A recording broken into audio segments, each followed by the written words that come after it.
Hello everyone. आज आपका topic है धातुओं के रासायनिक गुण। जैसा कि आपको पता है कि हमारा जो चैप्टर चल रहा है धातु और अधातु यानी मेटल्स एंड नॉन मेटल्स, उसी के क्रम में हमारा जो नेक्स्ट टॉपिक है वो है धातुओं के रासायनिक गुण। ठीक है, तो इससे पहले हम आपको बता चुके हैं कि physical property of metal and non metal यानी धातुओं के और अधातुओं के जो भौतिक गुण हैं, भौतिक विशेषताएं हैं, वो मैं आपको ऑलरेडी बता चुकी हूँ लास्ट वीडियो में। क्लियर? तो इस वीडियो में हम क्या करेंगे, धातुओं के रासायनिक गुण। क्लियर? तो ये देखिए, सबसे पहला गुण है वायु के साथ अभिक्रिया।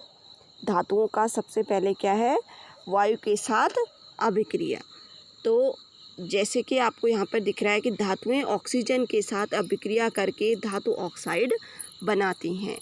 ठीक है, किसी भी धातु के साथ अगर ऑक्सीजन की क्रिया होती है तो वो क्या बनाता है, उसी धातु का ऑक्साइड बनाता है। क्लियर? मैं आपको 9th क्लास से समझाती आ रही हूँ कि आपको ये सिंबल फॉर्मूले लर्न करने पड़ेंगे। ठीक है, तो तभी आप इन केमिकल रिएक्शंस को अच्छे से समझ पाएंगे और अच्छे से कर पाएंगे। क्लियर? तो पहला गुण क्या है, धातुओं को जब वायु के साथ जलाया जाता है या वायु के साथ अभिक्रिया इनकी कराई जाती है तो तब ये क्या बनाते हैं, धात्विक ऑक्साइड बनाते हैं। यानी जिस भी धातु के साथ ऑक्सीजन की अभिक्रिया होगी उसी धातु का ऑक्साइड बनेगा। क्लियर? तो सबसे पहले देख लेते हैं कॉपर। कॉपर को अगर ऑक्सीजन के साथ अभिक्रिया कराई जाती है तो क्या बनता है, कॉपर ऑक्साइड बनता है। और कॉपर ऑक्साइड कैसा होता है, काले रंग का होता है। ठीक है, तो जैसे आपको अगर याद होगा कि हमने मैग्नीशियम रिबन को जलाने पर आपको याद होगा कि आपके पास एक ऐसा रिएक्शन था, एक ऐसा मतलब टॉपिक था आपकी बुक में कि जब आप छोटी क्लासेस में भी आपने कभी पढ़ा होगा, जब आपने फिज़िकल और केमिकल चेंजेस के बारे में पढ़ा होगा तो उस टाइम आपने मैग्नीशियम रिबन का अक्सर सुना होगा। ठीक है, तो ये देखिए यहाँ पर आपका मैग्नीशियम रिबन यानी मैग्नीशियम धातु है, उसको ऑक्सीजन के साथ जब ट्रीट करवाया जाता है यानी जलाया जाता है यानी अभिक्रिया कराई जाती है तो मैग्नीशियम ऑक्साइड बनता है। ये देखिए मैग्नीशियम ऑक्साइड बनता है। और इसी तरीके से एल्युमिनियम को भी जब ऑक्सीजन के साथ अभिक्रिया कराई जाती है तो एल्युमिनियम ऑक्साइड बनता है। क्लियर? तो ये हैं आपके वायु के साथ धातुओं की अभिक्रिया। ठीक है, इसमें मैं आपको ज़्यादा डिटेल से नहीं समझा रही हूँ कि किस तरीके से ये अभिक्रिया आती है, कैसे बैलेंस होती है, क्योंकि मैं ऑलरेडी आपको फर्स्ट चैप्टर में जो केमिस्ट्री का आपका फर्स्ट चैप्टर था उसमें मैंने आपको बताया था कि किस तरीके से केमिकल इक्वेशन को, केमिकल जो रिएक्शंस होती हैं उनको बैलेंस किया जाता है। क्लियर? तो अब नेक्स्ट देते हैं कि धातुएँ ऑक्सीजन के साथ अलग अलग तरह से अभिक्रिया दिखाती हैं। ठीक है, धातुएं ऑक्सीजन के साथ अलग अलग तरीके से अभिक्रिया दिखाती हैं। देखिए यहाँ पे जैसे सोडियम और पोटेशियम वायु में आकस्मिक आग पकड़ लेते हैं, जिससे रोकने के लिए इन्हें केरोसिन तेल में डुबो दिया जाता है। कितना अच्छा एग्जाम्पल है ये कि देखिए हर धातुएं आग के साथ अलग अलग तरीके से रिएक्ट करती हैं। ठीक है, कुछ तो जल जाती हैं, कुछ राख की फॉर्म में हमें प्राप्त होती हैं, लेकिन कुछ तुरंत आग को पकड़ लेती हैं। इसी तरीके से देखिए यहाँ पे उदाहरण दे रखा है कि सोडियम यानी Na, ठीक है, और पोटेशियम यानी K। तो सोडियम एंड पोटेशियम एक ऐसी धातु है जो तुरंत आग को अपनी तरफ अट्रैक्ट कर लेती है, और इसी से बचने के लिए जो लेबोरेटरी में हम इन मेटल्स को रखते हैं वहाँ पर क्या करते हैं, इनको केरोसिन ऑयल में डुबा के रखते हैं ताकि ये किसी आग के संपर्क में आए तो आग ना पकड़े। क्लियर? अब देखते हैं नेक्स्ट देख लीजिए यहाँ पर नेक्स्ट धातु है, जैसे मैग्नीशियम हो गया, एल्युमिनियम हो गया, जिंक हो गया और लेड हो गया। वायु के साथ धीरे अभिक्रिया करते हैं, इन धातुओं पर ऑक्साइड की परत चढ़ जाती है। ठीक है, अब जैसे हमने पीछे मैंने आपको रिएक्शन में बताया था कि मैग्नीशियम जब ऑक्सीजन के साथ अभिक्रिया करता है तो ये सब इसके क्या बनाते हैं, ऑक्साइड्स बनाते हैं। तो ये तुरंत आग नहीं पकड़ते, जैसे क्या है आपका सोडियम और पोटेशियम है तो वो तुरंत आग पकड़ लेते हैं ये, लेकिन ये जो मेटल्स होते हैं ये तुरंत आग नहीं पकड़ते। क्यों? क्योंकि इनकी अभिक्रिया धीरे धीरे होती रहती है और इनके ऊपर ऑक्साइड की परत चढ़ जाती है, जिससे आग नहीं पकड़ते, वो उसका पाउडरी फॉर्म में कन्वर्ट हो जाता है। क्लियर? अब नेक्स्ट देखते हैं कि आयरन वायु में गर्म करने पर प्रज्वलित नहीं होता, लेकिन लौह ज्वाला में लौह चूर्ण डालने पर वे तेज़ी से जलने लगते हैं। ठीक, आयरन जो है आग तो नहीं पकड़ता, लेकिन अगर उस आग में लोहे का चूर्ण अगर हम डालें तो वो आग जल्दी से जलने लग जाती है, मतलब ज्वाला जल्दी से भड़कने लग जाती है। और जो सॉलिड लोहा होगा वो आग तो नहीं पकड़ता, ठीक है, बट जो चूर्ण होगा इसका, उसको डालने से क्या होगा कि जो आग है उसमें आग बहुत जल्दी तेज़ी से जलनी स्टार्ट हो जाएगी। क्लियर? इस तरह से मतलब ये उदाहरण इसलिए है कि अलग अलग मेटल किस तरीके से ऑक्सीजन के साथ रिएक्ट करते हैं। क्लियर? ओके। अब नेक्स्ट है कि कॉपर भी प्रज्वलित नहीं होता, लेकिन उस पर काले रंग के कॉपर ऑक्साइड की परत चढ़ जाती है। अब देखिए, आप तो कह रहे होंगे कि मैम आप तो ऑक्सीजन के साथ अभिक्रिया बता रहे हो और यहाँ पे जलने की बात हो रही है, तो मैं आपको हर क्लासेस में और समझाती हूँ ये चीज़ आपको कि जहाँ पर भी केमिकल रिएक्शन के संदर्भ में हम जलने की बात करते हैं तो जलना मतलब ऑक्सीजन की प्रेजेंस में। ठीक है, कोई भी चीज़ तभी जलती है जब ऑक्सीजन के प्रेजेंस में हम उसको ट्रीट करते हैं, यानी जब हम ऑक्सीजन से अभिक्रिया कराते हैं इट मीन्स वो जल रही है। जलने का प्रोसेस ऑक्सीजन के प्रेजेंस में ही होता है। क्लियर? आपने छोटी क्लासेस में पढ़ा होगा, हमने इस चीज़ को प्रूव भी किया था कि जब कैंडल और मोमबत्ती यानी कैंडल और ग्लास को जलती हुई कैंडल के ऊपर रख देते थे, इस तरीके से जैसे ये ग्लास है और ये जलती हुई कैंडल है आपकी, इसके ऊपर अगर हमने कोई ग्लास रख दिया नीचे की तरफ से तो कैंडल धीरे धीरे बुझ जाती है। क्लियर? क्यों? क्योंकि ऑक्सीजन की एब्सेंस हो जाती है, वहाँ पे ऑक्सीजन नहीं रह पाती धीरे धीरे। तो ये चीज़ मैं आपको बार बार नहीं समझाऊंगी क्योंकि ये बहुत छोटी क्लासेस में आपने बहुत बार पढ़ लिया है। क्लियर? ओके। इसी तरीके से कॉपर भी क्या करता है, प्रज्वलित तो नहीं होता, आग नहीं देता, लेकिन काले रंग का ऑक्साइड देता है, कॉपर का ही ऑक्साइड। क्लियर? नेक्स्ट है सिल्वर यानी चांदी। ठीक है, और AU यानी सोना। ठीक है, यानी गोल्ड ऑक्सीजन के साथ अभिक्रिया नहीं करते। ये जो सिल्वर और गोल्ड है ये दोनों ऑक्सीजन के साथ अभिक्रिया नहीं करते। क्लियर? ऑक्सीजन के साथ अभिक्रिया नहीं करते। आपने देखा होगा जब गोल्ड को आग में तपाते हैं तो गोल्ड और निखर जाता है, वो रिएक्ट नहीं होता है। क्लियर? अब उभयधर्मी ऑक्साइड्स, वे धातु ऑक्साइड जो अम्ल तथा क्षार दोनों से अभिक्रिया करते हैं और लवण और जल उत्पन्न करते हैं, उन्हें क्या कहते हैं? उभयधर्मी ऑक्साइड्स। क्लियर हो गया होगा आपको कि वे धातु ऑक्साइड कौन से जो हमारे निकले थे पीछे, दिखाती हूँ आपको एक बार फिर से। धातु ऑक्साइड कौन से? जैसे धातु ऑक्साइड ये वाले, ठीक है, और एल्युमिनियम ऑक्साइड कौन सा? ये वाला। मैग्नीशियम ऑक्साइड कौन सा? ये वाला। यानी जब ये धातु ऑक्साइड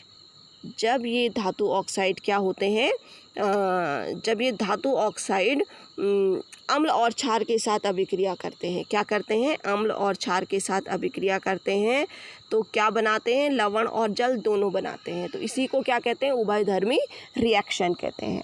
ठीक है, तो ये देखिए, ये आपने शायद आपने एसिड और बेस चैप्टर में भी पढ़ा होगा ये वाली रिएक्शन, क्योंकि एसिड और बेस के साथ हो रही है ये अभिक्रिया। तो आपने जब एसिड और बेस वाला चैप्टर पढ़ा होगा तो उस टाइम भी आपने ये वाली अभिक्रिया वहाँ पे पढ़ी होगी। ठीक है, तो उदाहरण के तौर पे देख लीजिए, ये एल्युमिनियम ऑक्साइड है, इसको हमने हाइड्रोक्लोरिक एसिड के साथ जब अभिक्रिया कराते हैं तो क्या बनता है? लवण बनता है और जल बनता है। ठीक है, यही उसने कहा कि जब कोई भी धातु ऑक्साइड की हम अम्ल या क्षार से अभिक्रिया करते, किसी से भी, चाहे वो एसिड हो या बेस हो, दोनों से जब अभिक्रिया कराई जाती है तो दोनों कंडीशन में क्या प्राप्त होता है? लवण और जल प्राप्त होता है। तो ये लवण है, ये वाला एल्युमिनियम क्लोराइड क्या है? लवण है, एल्युमिनियम का लवण है। ठीक है, और ये आप देखिए नेक्स्ट जो उदाहरण है वो है एल्युमिनियम ऑक्साइड का, फिर से हमने क्षार के साथ अभिक्रिया कराई है, NaOH क्या है? क्षार है।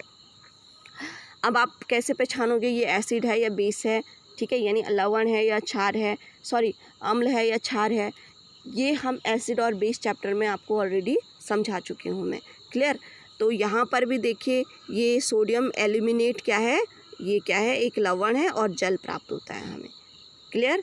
तो उभयधर्मी अभिक्रिया आई होप आपको समझ में आ गई होगी। नेक्स्ट देखते हैं, अब देखिए, जो धातुएं होती हैं वो जल के साथ अभिक्रिया कैसे करती हैं, क्योंकि हम इस वीडियो में पढ़ रहे हैं धातुओं के रासायनिक गुण यानी केमिकल प्रॉपर्टीज़ ऑफ मेटल। हमने क्या पढ़ा, सबसे पहले वायु के साथ यानी ऑक्सीजन के साथ वो किस तरीके से ट्रीट करते हैं, और जहाँ पर ऑक्सीजन आता है वहाँ पे आग का संदर्भ जरूर आएगा यानी बर्निंग का प्रोसेस जरूर होता है। तो हमने ये सब चीज़ें पढ़ ली हैं। अब जो सेकंड प्रॉपर्टी है दैट इज़ जल के साथ अभिक्रिया, यानी जो धातुएं होती हैं वो वाटर के साथ किस तरह से रिएक्ट करती हैं वो हम पढ़ेंगे।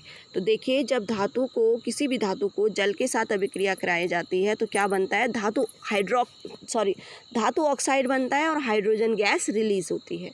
ये फार्मूला हमें याद रखना है, ये एक तरीके से फार्मूला ही है, ठीक है। कोई भी धातु जब जल के साथ अभिक्रिया करती है तो क्या बनता है, धातु ऑक्साइड, उसी धातु का ऑक्साइड बनता है और हाइड्रोजन गैस रिलीज होती है। क्लियर। अब यहाँ देखिए, अब फिर से ये तो हमारा हो गया ना, ये वाला धातु ऑक्साइड तो बन गया। अब पुनः जब ये धातु ऑक्साइड जल से अभिक्रिया करता है तो धातु हाइड्रोक्साइड बनता है, धातु हाइड्रोक्साइड बनता है। तो ये देख लीजिए, यहाँ पर आपके कुछ दे रखे हैं, कुछ धातुएं दे रखी हैं। देखिए, सोडियम, पोटेशियम और कैल्शियम ठंडे जल के साथ क्रियाशील होती हैं। ठंडे जल के साथ क्या होती हैं, क्रियाशील होती हैं, मतलब ये चीज़ें बनती हैं इसमें, ठीक है। और नेक्स्ट देखिए, भाप के साथ क्रियाशील होती हैं ये वाली, और गर्म जल के साथ क्रियाशील होती है मैग्नीशियम। जल के साथ कोई क्रिया नहीं करता। देखिए, ये बहुत इंपॉर्टेंट चीज़ है कि सभी धातुएं तो होती हैं लेकिन ये एक्सेप्शन केस है जो जल के साथ अभिक्रिया नहीं करती। लेड नहीं करता, कॉपर नहीं करता, गोल्ड नहीं करता और सिल्वर नहीं करता यानी चांदी नहीं करता। ये चीज़ें जल के साथ कभी, मतलब ये धातुएं जल के साथ अक्रियाशील होती हैं, यानी ये रिएक्शन कुछ नहीं करती, जल पे इसका कोई प्रभाव नहीं पड़ता। क्लियर। अब नेक्स्ट है, देखिए, कैल्शियम हो गया, मैग्नीशियम हो गया, जल के साथ अभिक्रिया करने पर तैरने लगते हैं क्योंकि हाइड्रोजन गैस के बुलबुले धातु के साथ चिपक जाते हैं। क्लियर। तो ये कैल्शियम और मैग्नीशियम क्या है, जब इनको जल में डुबाया जाता है, जल में डाला जाता है तो तैरने लगते हैं। क्यों, हाइड्रोजन गैस के बुलबुले धातु के साथ चिपक जाते हैं और जिस कारण से ये तैरने लग जाते हैं, ठीक है। तो ये कुछ प्रॉपर्टी आपकी है जल के साथ धातुओं की। अब ये उदाहरण है, ये तो क्या था, ये एक समरी टाइप की थी यहाँ पर। अब आपको रिएक्शन में समझाया है कि किस तरीके से अभिक्रिया होती है। क्लियर। तो देख लीजिए, ये देखिए, सबसे पहले सोडियम का अगर वाटर के साथ अभिक्रिया कराई जाती है तो सोडियम हाइड्रोक्साइड बनता है, ठीक है, और हाइड्रोजन गैस निकलती है और ये क्या है, एक ऊष्मा निकलती है इस अभिक्रिया से। और आपको पता है जिस अभिक्रिया में ऊष्मा निकलती है उसे क्या कहते हैं, जिसमें ऊष्मा रिलीज होती है उसको ऊष्माक्षेपी अभिक्रिया कहते हैं, जिसमें ऊष्मा एज अ प्रोडक्ट निकलती है। क्लियर। अब यहाँ पे देखिए, कैल्शियम, इसको वाटर के साथ अभिक्रिया कराते हैं तो कैल्शियम हाइड्रोक्साइड निकलता है और हाइड्रोजन गैस निकलती है। ऐसी मैग्नीशियम है और एल्यूमिनियम है और आयरन है, ये सब चीज़ें देख लीजिए, धातुओं के साथ वाटर की जो अभिक्रिया होती है उसमें क्या बनता है, धात्विक ऑक्साइड भी बनते हैं, धात्विक हाइड्रोक्साइड भी बनते हैं और हाइड्रोजन गैस रिलीज होती है। क्लियर। अब मैं यहाँ पर आपको एक बार क्लियर से दिखा दूँ क्योंकि मुझे थोड़ा डाउट हो रहा है इसमें। अच्छा, ठीक है। इसमें इसने इनडायरेक्टली समझाया है, इसमें क्या समझाया है, इनडायरेक्टली समझाया है कि धात्विक ऑक्साइड कैसे कैसे निकालते हैं, ठीक है। तो इसमें इसने डायरेक्टली बता दिया है कि धातुओं को जब वाटर के साथ अभिक्रिया कराई जाती है तो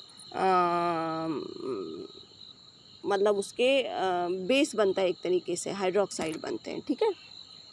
तो ये आपको समझ में आया होगा, आई होप ये चीज़ आपको समझ में आ गई होगी। अब नेक्स्ट देखते हैं, धातुओं की तनु अम्ल के साथ अभिक्रिया। तनु अम्ल क्या होते हैं, डाइल्यूट। आपको ये सब चीज़ें ना मैं आपको एसिड और बेस वाले चैप्टर में समझा चुकी हूँ, ठीक है। वहाँ पर एसिड और बेस की धातुओं के साथ अभिक्रिया है, वो भी आप समझ सकते हैं, कुछ नई चीज़ नहीं है। इसको आप अगर ध्यान से समझेंगे, ध्यान से पढ़ेंगे तो एक चैप्टर दूसरी चैप्टर से ज़रूर लिंक होता है। क्लियर।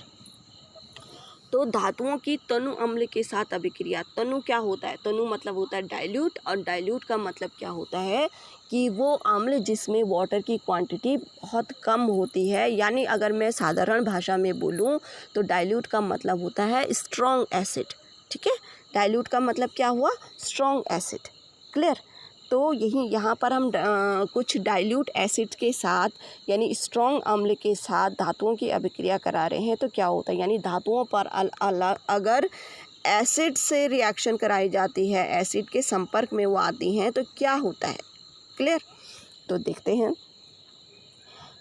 धातुओं की जब डाइल्यूट एसिड से अभिक्रिया कराई जाती है तो क्या होता है, लवण बनता है और हाइड्रोजन गैस बनती है। ठीक है, तो ये देखिए, जैसे पहला उदाहरण आपका आयरन, आयरन को अगर हाइड्रोक्लोरिक एसिड के साथ अभिक्रिया कराई जाती है तो आयरन क्लोराइड बनता है, यानी आयरन का लवण बनता है और हाइड्रोजन गैस निकलती है। क्लियर। ऐसे ही मैग्नीशियम के साथ भी देख लीजिए, और मैग्नीशियम क्लोराइड बनता है, ये फेरिक क्लोराइड है, आयरन क्लोराइड नहीं, इसको क्या बोलते हैं, ferric chloride. Clear. Okay, next देखते हैं, जिंक के साथ भी सेम ऐसा ही है। इस सबको देखो, सारे मेटल को हमने एक डाइल्यूट एसिड से अभिक्रिया कराई और सभी में उसके क्लोराइड निकला, यानी लवण निकला है और हाइड्रोजन गैस निकली है। क्लियर। आप देखते हैं नेक्स्ट, कॉपर, सिल्वर और Hg यानी मरकरी तनु अम्लों के साथ अभिक्रिया नहीं करते। कुछ ना कुछ एक्सेप्शन केस तो होते ही है ना, कुछ ना कुछ अपवाद तो होते ही हैं। ठीक है, जैसे कि हमने भौतिक विशेषताओं में भी देखा था, तो इसमें भी कुछ अपवाद होते हैं, जैसे कॉपर हो गया, सिल्वर हो गया, सिल्वर यानी चांदी, Hg यानी मरकरी, ये क्या है, ये तनु अम्लों के साथ अभिक्रिया नहीं करते। डाइल्यूट एसिड के साथ इनको अगर एक दूसरे के संपर्क में लाएंगे भी तो इनका कोई फ़र्क नहीं पड़ता। ठीक है, तो चलिए नेक्स्ट देखते हैं अब, धातुओं की अन्य धातुओं के साथ अभिक्रिया। अब क्या है, धातुओं की अन्य धातुओं के साथ अभिक्रिया। तो देख लीजिए, धातु है और उसकी किसी अन्य धातुओं के साथ अभिक्रिया होगी तो क्या फ़र्क पड़ता है उससे। तो देख लीजिए, जैसे कोई धातु है और कोई लवण विलयन है, लवण विलयन मतलब किसी और धातु का लवण विलयन है।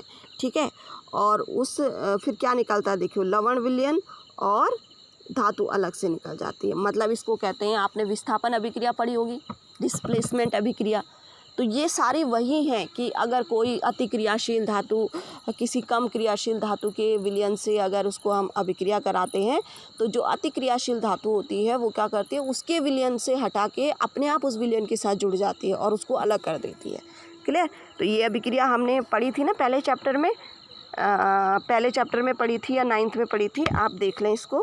फर्स्ट चैप्टर में भी पढ़ी हो सकती है और 10th में भी मैंने आपको शायद अभिक्रिया और अभिक्रिया के प्रकार पढ़ाए थे, तो आप वहाँ पे देख लें, इसको दोबारा से इस वीडियो को देख लें, समझ लें। क्लियर। तो यहाँ पर मेन समझने की बात क्या है कि अधिक क्रियाशील धातुएं अपने से कम क्रियाशील धातुओं को उनके यौगिक के विलयन से विस्थापित कर देती हैं। यह धातुओं की सक्रिय श्रेणी पर आधारित होती हैं। अब ठीक है, साइंस में धातुएं क्या हैं, सक्रियता श्रेणी के क्रम में इनको रखा जाता है कि कौन कितना क्रियाशील है, कौन कितना कम क्रियाशील है। ठीक है, तो ये सूची आपको यहाँ पर दे रखी है। तो देखिए, सबसे पहले सबसे अधिक क्रियाशील धातु कौन सी है, पोटेशियम है। अब ये नीचे घटते हुए क्रम में आ रहे हैं, ये क्या आ रहे हैं, घटते हुए क्रम में आ रहे हैं। ठीक है, सबसे अधिक पोटेशियम है, फिर सोडियम है, फिर कैल्शियम है, मैग्नीशियम, एल्युमिनियम, जिंक, आयरन और लेड। ठीक, ये अति क्रियाशील के क्रम आरोही क्रम में है, अवरोही क्रम में, अवरोही मतलब नीचे घटते हुए क्रम में आ रही हैं ये क्रियाशीलता के क्रम में। क्लियर। देखिए, फिर H है यानी हाइड्रोजन है, उसके बाद कॉपर, ये मरकरी। ठीक है, फिर मरकरी के बाद ये की क्या है, Ag है शायद ये, और Au मतलब गोल्ड। तो ये मतलब आपको अगर इस तरीके से क्वेश्चन आते भी हैं कि सबसे अधिक क्रिया आता है ये क्वेश्चन। ठीक है, धातुओं को सक्रियता श्रेणी के क्रम में लिखिए। कभी कभी बोर्ड में ये क्वेश्चन आ जाता है कि धातुओं को उनके सक्रियता श्रेणी के क्रम में लिखिए। तो आपको ये याद होने चाहिए कि सबसे अधिक क्रियाशील धातु कौन सी है, पोटेशियम, और सबसे कम Au यानी गोल्ड। क्लियर। अब धातुओं की अधातुओं के साथ अभिक्रिया, अब धातुओं की अधातुओं के साथ अभिक्रिया, इसको कराऊंगी मैं आपको नेक्स्ट वीडियो में, ठीक है।